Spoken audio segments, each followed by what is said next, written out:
सुरुवातीलाच महत्त्वाची बातमी। नवी मुंबईतल्या बेलापूरमधल्या दुर्गामाता नगर धरण परिसरात 60 पेक्षा जास्त पर्यटक अडकले होते। या पर्यटकांची सुटका करण्यात आलेली आहे। अग्निशमन दल आणि आपत्कालीन यंत्रणेनं या सगळ्या पर्यटकांची सुटका केली आहे। तिथे अडकलेल्या पर्यटकांना सुरक्षित बाहेर काढण्यात आलेलं आहे।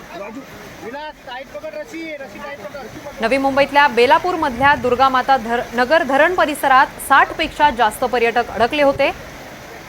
या पर्यटकांची सुटका करण्यात आल्याची माहिती समोर आलेली आहे। अग्निशमन दल आणि आपत्कालीन यंत्रणेनं या सगळ्या पर्यटकांची सुटका केली आहे। या संदर्भात अधिकची माहिती देत आहेत फोनवरून आमचे प्रतिनिधी राहुल कांबळे। राहुल, सध्या काय अपडेट आहे या संदर्भात? नक्कीच नवी मुंबई आर्टिस्ट कॉलनीमध्ये सेक्टर 8 हा विजयदुर्ग नगर आहे। या ठिकाणी पुढील एक डॅम आहे ज्या ठिकाणी 60 ते 70 लोक अडकले। दुपारच्या 2च्या वेळी 60 ते 70 लोक अडकले होती।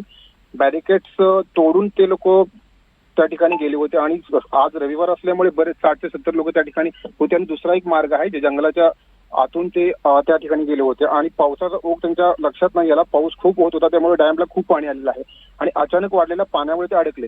काही त्यातील लोकांनी स्थानिक पोलीस स्टेशनला फोन केला आणि त्याच्यानंतर महानगरपालिका आणि अग्निशमन दलाचे लोक त्यांना रेस्क्यू करायला त्या ठिकाणी आले। अगदीच राहुल, धन्यवाद तुम्ही दिलेल्या सविस्तर माहितीसाठी।